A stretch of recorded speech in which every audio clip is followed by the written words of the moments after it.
Представьте себе классический Resident Evil. Зловещий особняк, секретный вирус, медленные зомби, острая нехватка патронов и сундуки в безопасных комнатах. А теперь представьте, что все это сжали в размерах, натянули сверху изометрическую камеру, а всем персонажам приделали гигантские милые головы а-ля фигурки Funky Pop.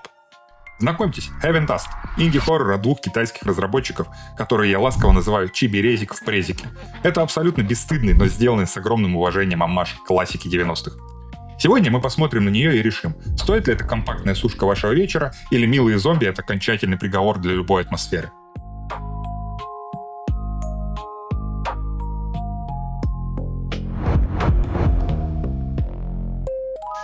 Сюжет здесь — это концентрированная би-муви, которая даже не пытается скрывать свои корни.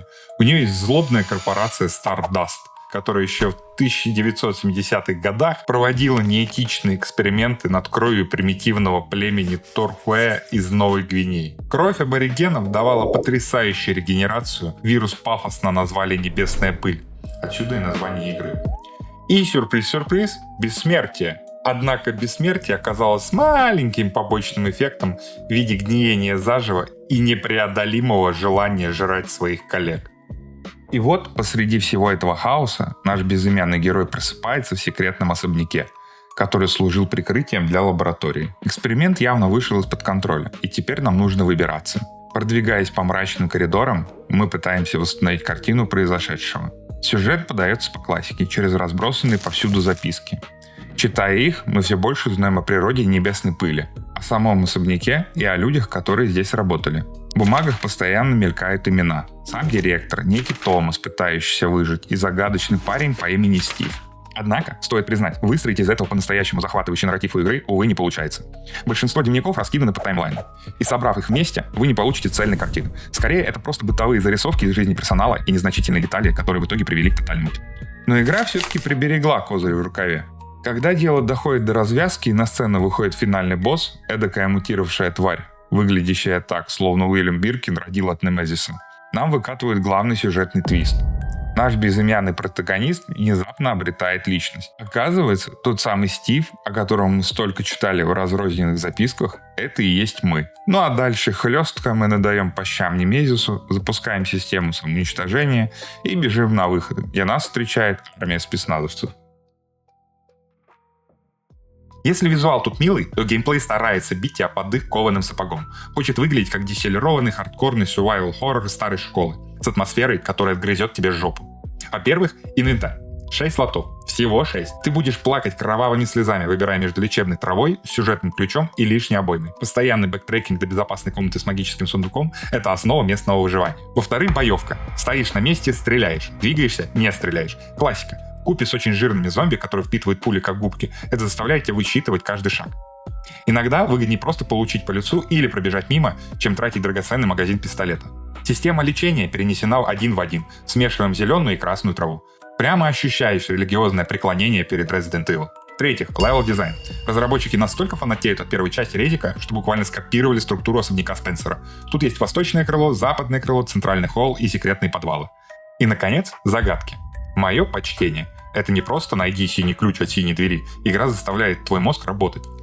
Тебе нужно считать количество предметов в комнате, чтобы подобрать пароль к двери директора. Тебе нужно расшифровывать записки по сломанным часам. А с загадкой в коридоре и камерой я вообще застрял на целый час, пытаясь понять, что вообще сделать надо. Как будто бы выглядит как хардкор. Но пугает ли игра? Нет. Грязный визуальный фильтр пытается нагнать жути, но чиби-модельки убивают животный страх на корню. Ты не боишься монстров, ты даже не боишься остаться без патронов. Игра не работает как надо, чтобы бросить тебе вызов. Ты не чувствуешь уязвимость. Твой персонажик — это просто фигурка в настольной изометрической игре, и ты за его судьбу не переживаешь. Бэктрекинг до безопасной комнаты есть, а дефицита сохранения нет. Сохраниться можешь в любой момент.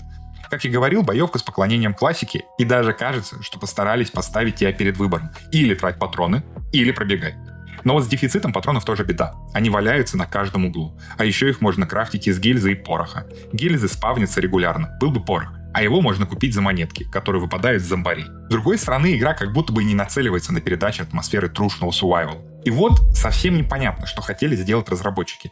То ли милую чиби-игрушку, которая не напрягает и дает тебе какое-то подобие опыта из Resident Evil, или же наоборот, старались сделать Resident Evil-like, но у них не получилось. Давайте будем честны. Была ли это по-настоящему интересная, пугающая игра? Откровенно говоря, нет. Я не просто ее назвал резик в презике, она действительно очень стерильная и безопасная. Ты ничем не рискуешь, ты просто будешь развлекаться, играя в эту игру. Если ты фанат Resident Evil, это не тот реальный экспириенс, который тебе передает оригинальная игра или в целом этот жанр. Не те механики, из-за которых ты проходишь эти игры.